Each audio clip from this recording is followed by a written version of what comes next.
আমরা ভারতবাসী, আমরা রাজনীতি মনে রাখি, বৈষ্ণব ভাবান্দোলন মনে রাখি না, বা ভালো জিনিস মনে রাখি না, রাজনীতির কূটকাচালিগুলো মুখস্থ রাখি। যেখানে রাজীব গান্ধীর হত্যাকাণ্ড ঘটেছিল, পেরম্বুদুর জায়গাটার নাম, ওইখানেই রামানুজাচার্যের জন্মস্থান, ওই আশেপাশে। তাহলে এই যে রামানুজাচার্য দক্ষিণ ভারতের বড় বৈষ্ণবাচার্য, তারপরে আরো বৈষ্ণবাচার্য আছেন, নিম্বার্কাচার্য আছেন, বিষ্ণুস্বামী আচার্য আছেন, মধ্বাচার্য আছেন। এই মধ্বাচার্য সম্প্রদায়তেই চৈতন্য মহাপ্রভু দীক্ষিত।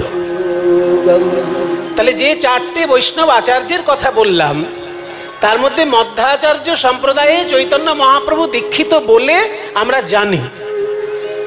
তাহলে তার আগেই তো ভক্তি ছিল, মহাপ্রভুর আগেও তো ভক্তি ছিল। তাহলে কেন বলল ভক্তি যোগ দেবার জন্য মহাপ্রভুর আশা? আর মহাপ্রভুর আগেও তো বৈরাগ্য ধর্ম ছিল।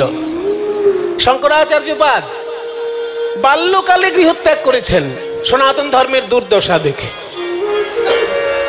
সনাতন ধর্ম যখন বৌদ্ধ ধর্মের আক্রমণে একেবারে ধূলিসাৎ হয়ে যাওয়ার মতন পরিস্থিতি, তখন শঙ্করাচার্যপাদ সনাতন ধর্মের প্রতিষ্ঠা করার জন্য অতি শিশুকালে গৃহত্যাগ করলেন, সন্ন্যাস গ্রহণ করলেন অল্প বয়স।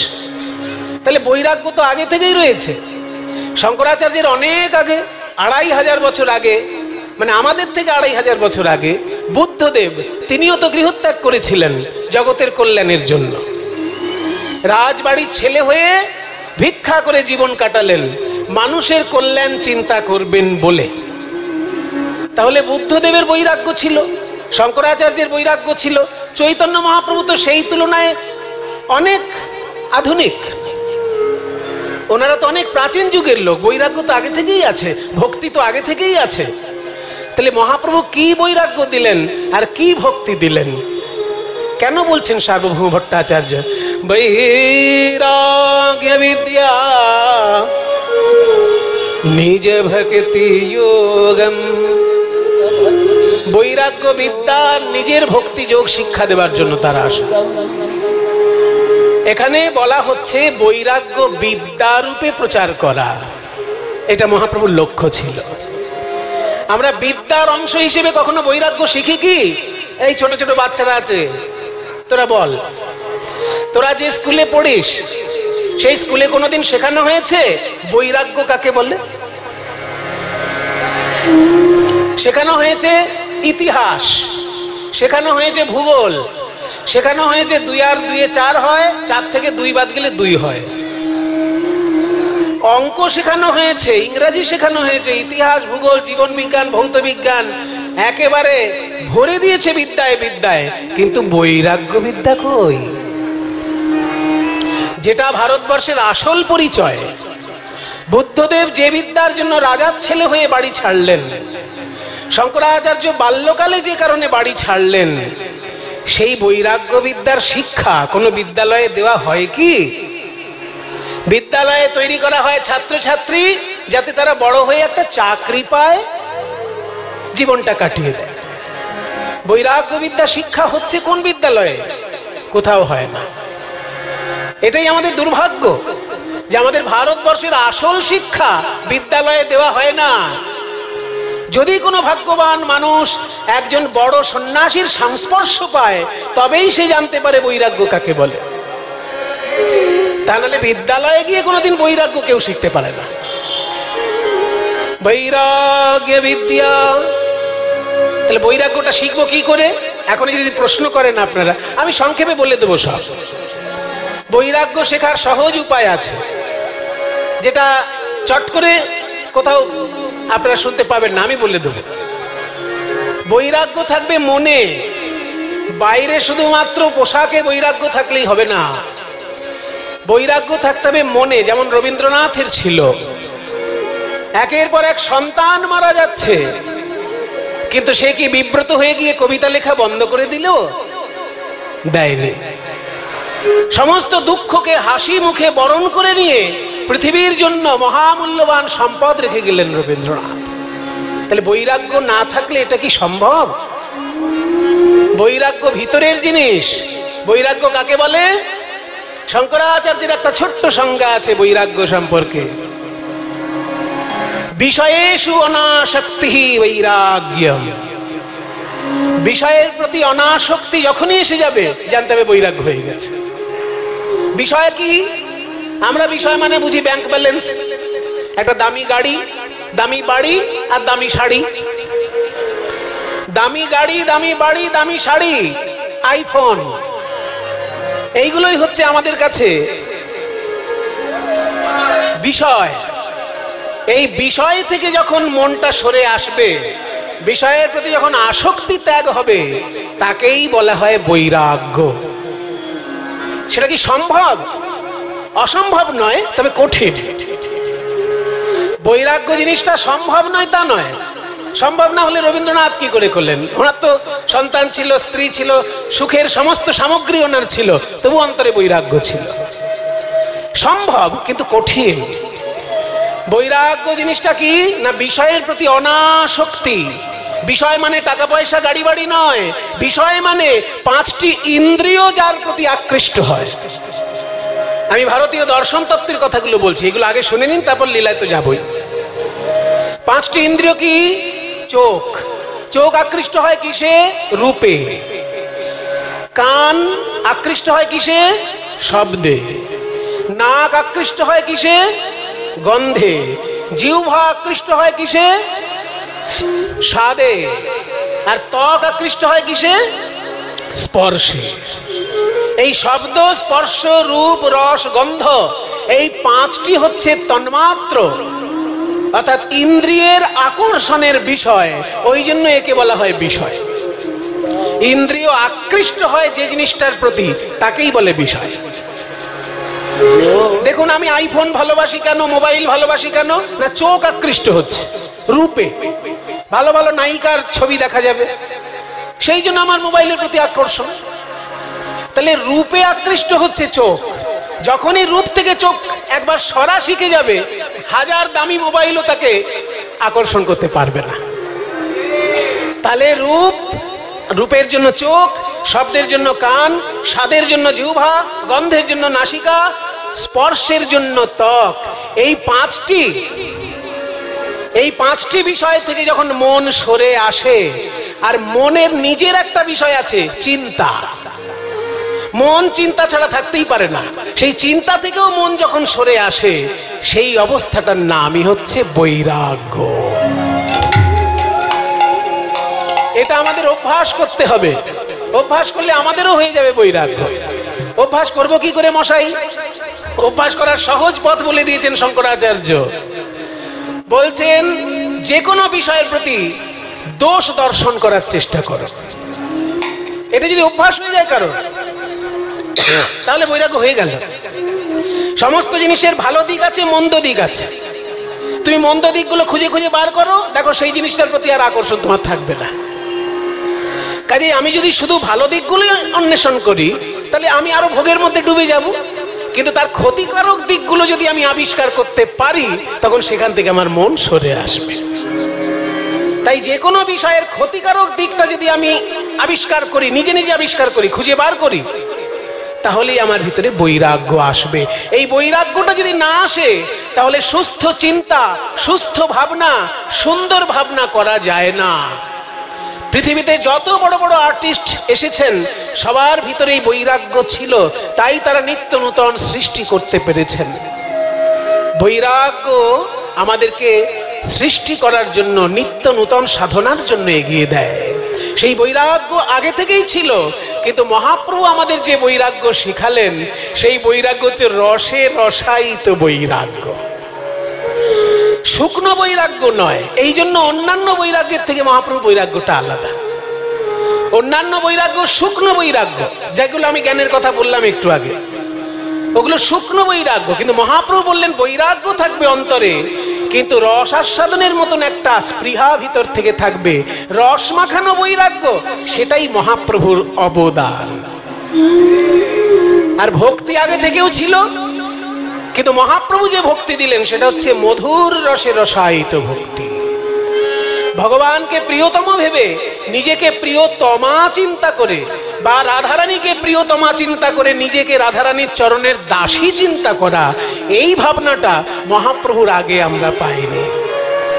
এই নতুন ভাবনা মহাপ্রভু আমাদেরকে দিলেন। তাই সার্বভৌম বলছেন, বৈরাগ্য বিদ্যা নিজ ভক্তি যোগম শিক্ষার্থমেক পুরুষ পুরাণ শ্রীকৃষ্ণ চৈতন্য শরীরধারী কৃপা মুধির্যস্তমহং প্রপদ্যে। সবাই মিলে একবার প্রণাম করুন মহাপ্রভুর উদ্দেশ্যে। শ্রীকৃষ্ণ চৈতন্য মহাপ্রভু কি, শ্রীকৃষ্ণ চৈতন্য মহাপ্রভু কি, শ্রীকৃষ্ণ চৈতন্য মহাপ্রভু কি। তাহলে মহাপ্রভু আজকে আমার কিভাবে ভাবিত? আরে মোর গোরা দ্বিজমণি, হানাথ প্রাণনাথ প্রাণনাথ নাথ, প্রাণনাথ প্রাণনাথ বলি লুটায় ধরণী। কেঁদে কেঁদে ভাসছেন আর প্রাণনাথ প্রাণনাথ করছেন। স্বরূপের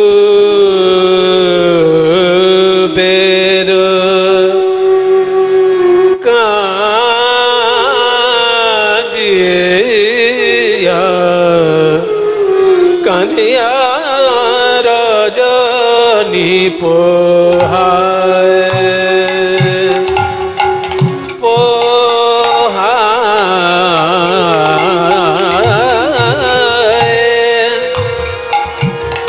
রজনী পোহায়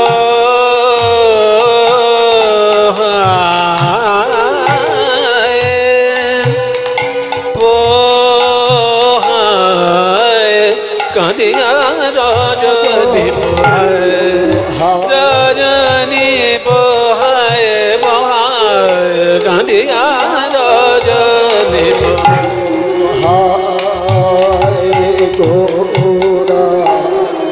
কাঁদিয়া রজনী পোহায় গোরায় কাঁদিয়া রজনী পোহায়।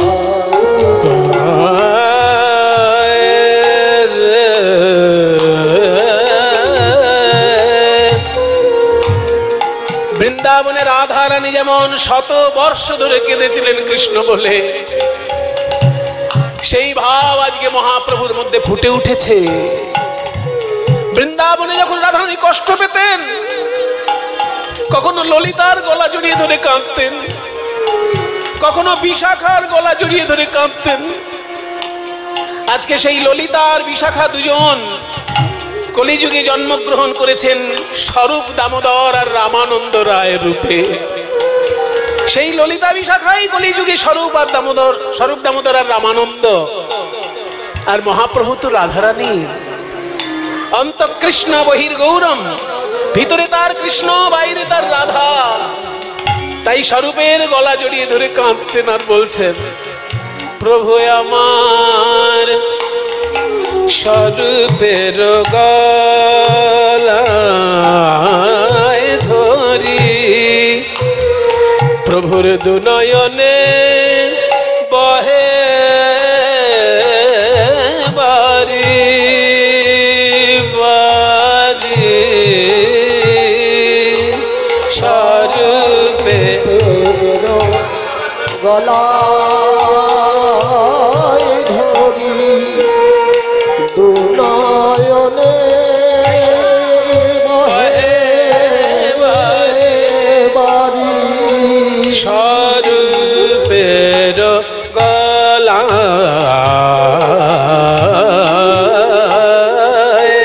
গলায় ধরি, প্রভু আমার দুনয়নে বহে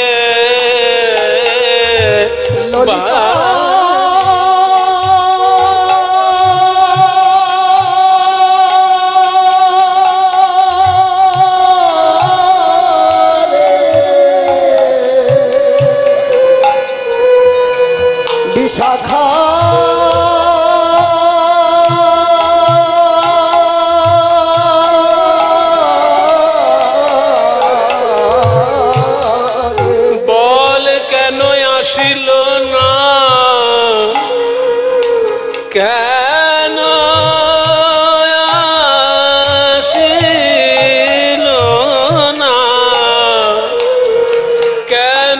আসিল না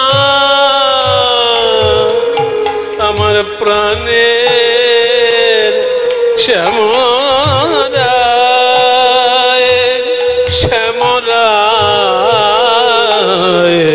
কাঁদিয়া রজনী পোহায়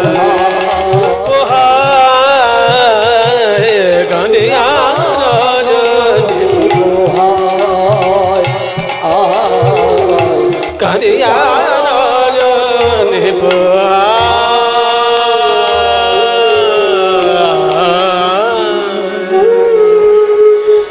একদিনের কথা বলছেন পদকর্তা।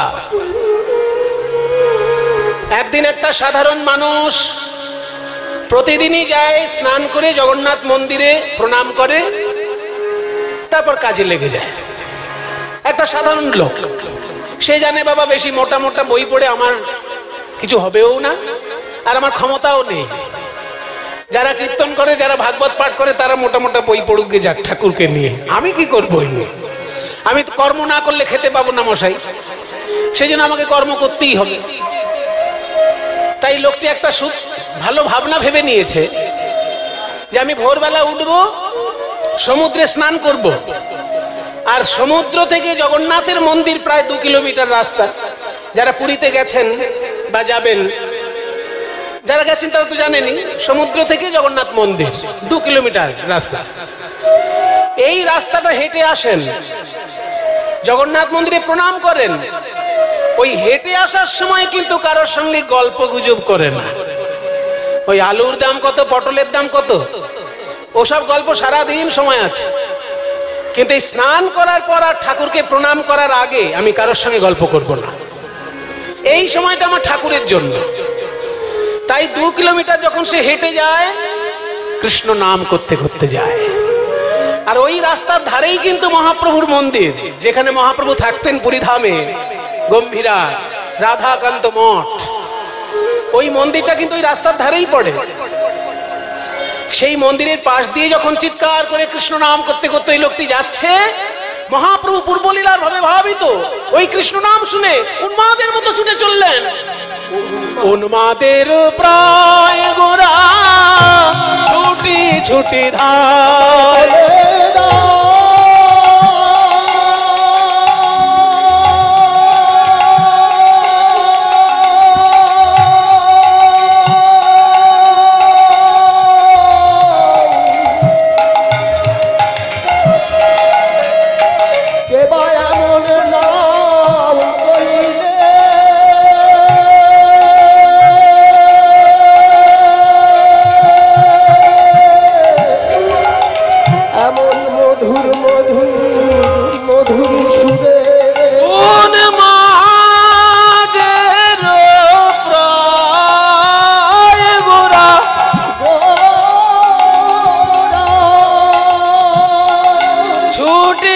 ছুটি ধায় যে করে গোবিন্দ নাম, ধরে তার পায়ে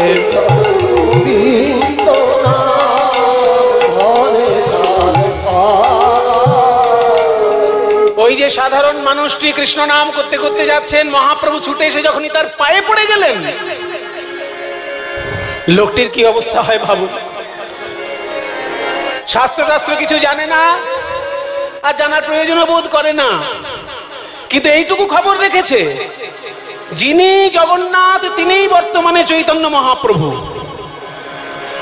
পুরীধামে সবার মুখে মুখে এটা রটে গেছে যে বাসুদেব ঘোষ কহে জোর করি হাত, যেই গৌর সেই কৃষ্ণ সেই জগন্নাথ। যিনি কৃষ্ণ তিনিই সাক্ষাৎ জগন্নাথ, আর তিনিই বর্তমানে চৈতন্য মহাপ্রভু। আর সেই মহাপ্রভু যখন পায়ের কাছে এসে পড়লো, লোকটির কি অবস্থা হয়। লোকটি কেঁদে কেঁদে বলছে, প্রভু আপনি কি করছেন, দয়া করে আমাকে ছেড়ে দিন, আমি অত বড় ভক্ত নই প্রভু, আপনি আমার পায়ে হাত দিলে আমার নরকেও জায়গা হবে না। গৌর সুন্দর বলছেন, না ভাই, তুমি যখন কৃষ্ণ নাম করেছো, তুমি বলতে পারবে আমার কৃষ্ণ কোথায়। জানো যদি আমায় বলে দাও গো, জানো যদি আমায়,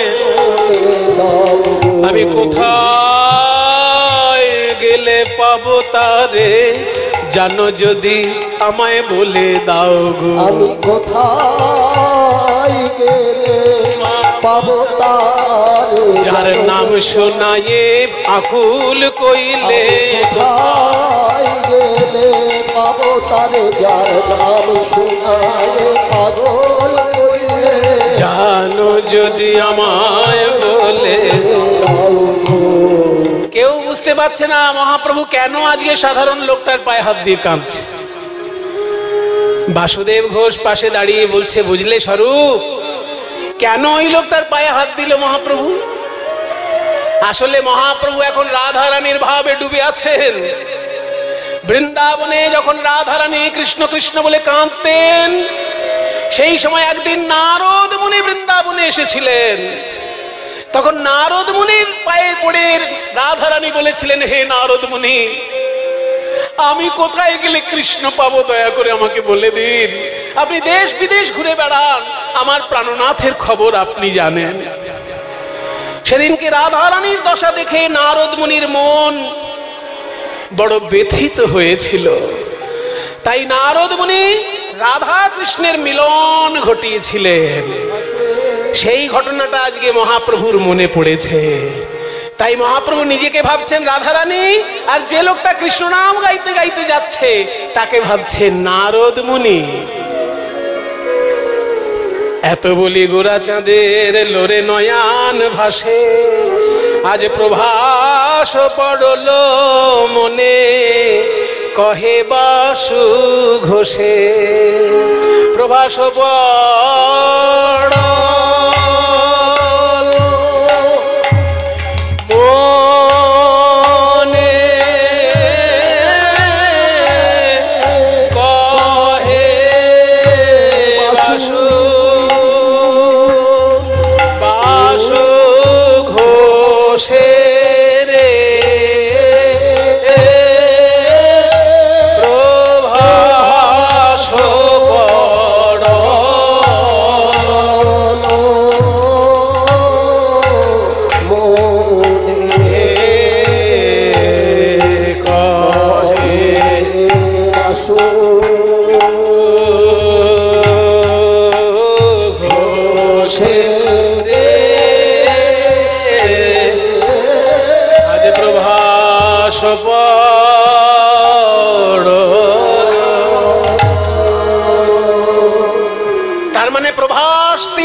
কৃষ্ণের মিলন হয়েছিল। সেই মিলন ঘটিয়েছিলেন নারদ মুনি কৌশল করে। আজকে সেই ঘটনা মহাপ্রভুর মনে পড়েছে। চলুন আমরা বৃন্দাবনে যাই, গিয়ে রাধা রামের বিরহ দর্শন করব। তারপর নারদ মুনি কেমন করে সেই বিরহের অবসান ঘটালেন সেই লীলা আমরা দর্শন করব। বন্দে নন্দ ব্রজ স্ত্রীণাম পাদরেণুমভীক্ষ্ণশঃ यासां हरे कथोदित पुनदि भुवनत्रयम्। पादरेणुमभीक्ष्णशः यासां हरे कथोदित पुनदि भुवनत्रयम्। हरो हरि नयन भरि, हरो हरि नयन भरि, গোপী বল্লভ রাধা মদন মোহন। সবাই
ঠাকুর কি, নিজ নিজ শ্রী গুরু মহারাজ কি।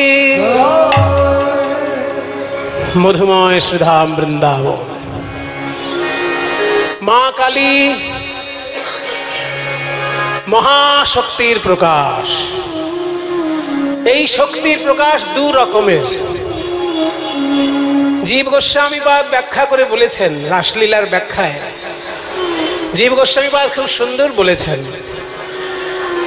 ওই যে বলছে না, রাসলীলা মহামায়ার যোগ মায়াম উপাশ্রিত, যোগ মায়াকে আশ্রয় করে রাসলীলা। সেখানে মায়া শব্দটা ব্যাখ্যা করছেন যে মোহ মায়া যিনি ঘটান তিনি সাধারণ মায়া, আর যিনি মোহ মায়া থেকে মুক্তি ঘটান তিনি হলেন যোগ মায়া। যোগ মায়া আর মহামায়ার মধ্যে পার্থক্য কি করলেন? বলছে মার্জার ন্যায়ে ন সিদ্ধতি। মার্জার মানে কি? মার্জার মানে কি? মার্জার শব্দটার অর্থ কি দেখি একটু শুনি, কে বলে? হয়তো যারা বয়স্ক মানুষ তারা বলে, ছোটরা কেউ বলতে পারছে না। এই ছোটরা বল। শুধু মিসড কল কাকে বলে শিখলে হবে? ডিলিট করে দেন। এখন যদি জিজ্ঞেস করি ডিলিট মানে কি, সবাই বলে দেবে। মার্জার মানে কি? মার্জার মানে হলো বিড়াল। শেষে আবার বাড়িতে বলতে শুনবেন, ও মা ওই দেখো একটা মার্জার যাচ্ছে। তখন মা আবার আকাশ থেকে পড়বে যে মেয়ে আবার কি বলে রে বাবা, মার্জার যাচ্ছে। মার্জার মানে বিড়াল। জীব গোস্বামীপাদ ব্যাখ্যা করে বলছেন মার্জার ন্যায়েন সিদ্ধ্যতি, অর্থাৎ বিড়াল যেমন নিজের বাচ্চাকে যখন মুখে নেয় সেটাও মুখে নেওয়া, আর ইঁদুরকে মুখে নেয় সেটাও মুখে নেওয়া, কিন্তু দুটো মুখে নেওয়া কি এক? নিজের বাচ্চাটাকে মুখে নেয় বিড়াল, বাচ্চাটাকে আরো সুরক্ষিত জায়গায় নিয়ে যাবার জন্য। যখন বিড়াল মনে করে যে আমার বাচ্চাটা এখানে ঠিক সুরক্ষিত নয়, অন্য জায়গায় নিয়ে যেতে হবে, তখন তাকে মুখে করে নিয়ে যায় আরো সুরক্ষিত জায়গায় তাকে নিয়ে যাওয়ার জন্য।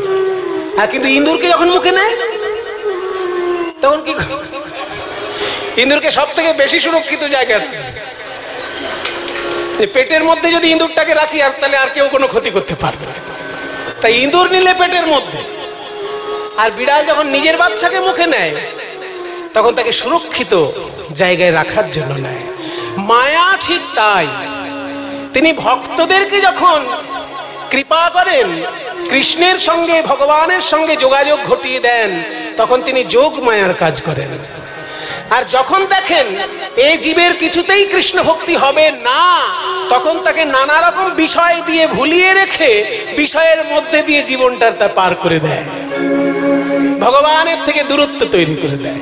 একই মায়ার কাজ। কখনো আমাদের মোহ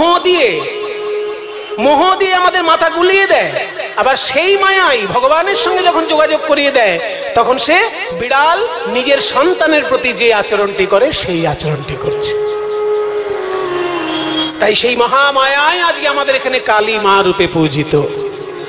সেই মাকে স্মরণ করে আমরা বৃন্দাবনের বিরহ আগে দেখি, আর দেখুন সেই যোগমায়াই কিন্তু বড়িমাই রূপে আবার রাধা কৃষ্ণের মিলন ঘটিয়ে দেয় বৃন্দাবনে। তা বৃন্দাবনে আজকে বিরহ দশাটি কেমন? রাধারানী 100 বছর ধরে কেঁদেছেন কৃষ্ণ কৃষ্ণ বলে। যুগায়িতং নিমেষেণ চক্ষুষা প্রাবৃশায়িতং শূন্যায়িতং জগৎ সর্বং গোবিন্দ বিরহেণ মে। শূন্যায়িতং জগৎ সর্বং গোবিন্দ বিরহেণ মে। কৃষ্ণ বিরহে আমার ত্রিভুবন শূন্য বলে মনে হয়। শুনো মোর হতবিধি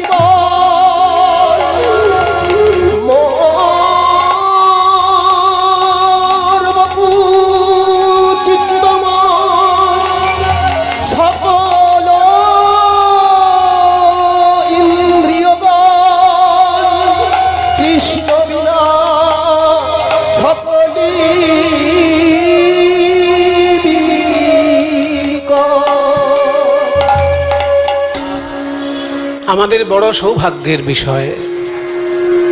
জগৎ জননী মহাশক্তি মাতা কালিকা, তার মন্দির প্রাঙ্গণে আমরা সকলে সমবেত হয়েছি ভুবন মঙ্গল হরি সংকীর্তনের রস আস্বাদন করার জন্য। আপনারা অধীর আগ্রহে অপেক্ষা করছেন, সেই জন্য সকলকে আমি আমার অন্তরের কৃতজ্ঞতা জানাই। যে সংস্কৃত শ্লোকটি আমি বললাম, এই শ্লোকটি যিনি লিখেছেন তিনি চৈতন্য দেবের শিক্ষকেরও শিক্ষক। এবার শিক্ষকের শিক্ষক যদি কারোর সম্পর্কে কোনো সার্টিফিকেট দেয়, তাহলে জানতে হবে সেখানে শুধুমাত্র আদর মাখা থাকে না, মিথ্যে কথা যাতে না হয়ে যায় সেই দায়িত্বটাও বর্তায়। মনে করুন আমার কোনো ছাত্র, তার আবার ছাত্র, তাহলে গুরুর কাছে যদি গান শেখে, অনেক সময় শিষ্যের গান গুরুর গানের থেকে একটু কমা গোছের হয়, কখনো আবার শিষ্যের গান গুরুকে ছাপিয়ে যায়, কিন্তু সে সংখ্যা বড়ই দুর্লভ। বেশিরভাগ ক্ষেত্রে দেখা যায় যদি 100 জন ছাত্র থাকে, হয়তো দেখা যাবে বা 1000 ছাত্র থাকে, এমন হয়তো ছাত্র একজন হলো যে গুরুকেও ছাড়িয়ে যাচ্ছে, হতে পারে। সেটা গুরুর দেওয়া দান, ভগবানের কৃপা, শিষ্যের নিজের সাধনা, এগুলো সব মিলেমিশে কাজ করে। কিন্তু বেশিরভাগ ক্ষেত্রে 99% দেখা যায় গুরুর থেকে শিষ্য একটু কম যাচ্ছে। তাহলে তার শিষ্য তো আরো কমে যাবে। গুরুর থেকে শিষ্য যদি একটু কম প্রকাশ করতে পারে, তাহলে তার শিষ্য তো আরো কমা হবে। ওই যে বলছে 7 নকলে আসল খাস্তা। একবার কোনো একটা জিনিস যদি 7 বার নকল করা হয়, তাহলে মূলটা একদম 12টা বেজে যায়। তাহলে শিষ্যের শিষ্য সম্পর্কে গুরুর ধারণা খুব একটা প্রশংসামূলক থাকে না, যে আমার থেকে আমার শিষ্য কিছুটা তবু জানে, কিন্তু তার শিষ্য আর কি জানে, এরকম একটা ব্যাপার। কিন্তু যে শ্লোকটি লেখা হয়েছে, যে শ্লোকটা আমি বললাম, এটা মহাপ্রভু সম্পর্কে একটি মতবাদ, আর সেই মতবাদটি প্রচার করছেন যিনি, তিনি চৈতন্য দেবের শিক্ষকেরও শিক্ষক। তাহলে কত বড় সার্টিফিকেট এটা! চৈতন্য দেবের শিক্ষক হচ্ছেন গঙ্গাদাস পণ্ডিত, আর গঙ্গাদাস পণ্ডিতেরও শিক্ষক সার্বভৌম ভট্টাচার্য।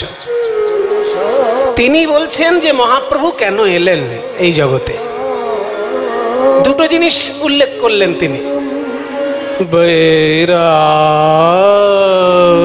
বিদ্যা নিজ ভক্তি যোগম। বলছে বৈরাগ্য বিদ্যা শেখানোর জন্য মহাপ্রভুর আগমন, আবার নিজস্ব ভক্তি যোগ, দুটো জিনিস। মহাপ্রভু আমাদেরকে দিয়েছেন বৈরাগ্য বিদ্যা আর ভক্তি যোগ। এই ভক্তি যোগ আর বৈরাগ্য বিদ্যাটা কি কোনো বিশেষ ধরনের? অবশ্যই বিশেষ ধরনের, তা নাহলে মহাপ্রভু সম্পর্কে বলা হবে কেন? মহাপ্রভু তো নিশ্চয়ই কারোর থেকে বৈরাগ্য পেয়েছেন, কারোর থেকে ভক্তি পেয়েছেন। তা ভক্তি আর বৈরাগ্য দুটোই তো মহাপ্রভুর আগেই ছিল। 4টে যে বৈষ্ণব সম্প্রদায়, তার তো 4 জন আচার্য আছে, তো তারা কি ভক্তি প্রচার করেননি? 4টে সম্প্রদায়ের মধ্যেই তো একটা সম্প্রদায়ের মধ্যে মহাপ্রভু পড়েন। মহাপ্রভু কোনটার মধ্যে পড়েন? 4টে বৈষ্ণব সম্প্রদায়ের মধ্যে। একটু শুনি, আপনাদের থেকে শুনি। 4টে বৈষ্ণব সম্প্রদায় আছে। এই 4টে বৈষ্ণব সম্প্রদায় বেদান্ত দর্শনের ভক্তি ভাবটা প্রচার করার জন্য তৈরি হয়েছিল। শঙ্করাচার্যপাদ যখন বেদান্ত দর্শনের অদ্বৈত তত্ত্ব প্রচার করলেন, এত বেশি করে অদ্বৈত তত্ত্ব প্রচার করতে লাগলেন যে ভক্তি ভাবে একেবারে উবে যাওয়ার অবস্থা। সেই জন্য ভক্তি ভাবটা নতুন করে প্রতিষ্ঠা করার জন্য, শঙ্করাচার্যের বিরোধিতা করার জন্য বৈষ্ণব আচার্যগণ পৃথিবীতে এসেছেন। এবং তার মধ্যে প্রথমেই নাম হচ্ছে রামানুজাচার্যের। প্রথম লড়াই যে করে তারই পরিশ্রমটা সব থেকে বেশি হয়। তো বৈষ্ণব আচার্যের মধ্যে সব থেকে বেশি যাকে খাটতে হয়েছে শঙ্করাচার্যের বিপরীতে, বিরুদ্ধে বলবো না, শঙ্করাচার্যের বিপরীতে মত প্রতিষ্ঠা করা যে কত কঠিন সে যুগে, সে আপনারা বা আমরা কেউ বুঝতে পারবো না এখন। তা শঙ্করাচার্যের বিপরীতে মত প্রতিষ্ঠা করার জন্য যে বৈষ্ণব আচার্যগণ এসেছিলেন, প্রথম নামটি হচ্ছে রামানুজাচার্য। দক্ষিণ ভারতের তার জন্মস্থান, যেখানে রাজীব গান্ধীকে হত্যা করা হয়েছিল, মনে আছে? জায়গাটার নাম কি? এই তো রাজীব গান্ধীর হত্যার স্থান বলে মনে আছে, বৈষ্ণব আচার্যের জন্মস্থান বলে মনে নেই। এই হচ্ছে হতভাগা বাঙালির অবস্থা।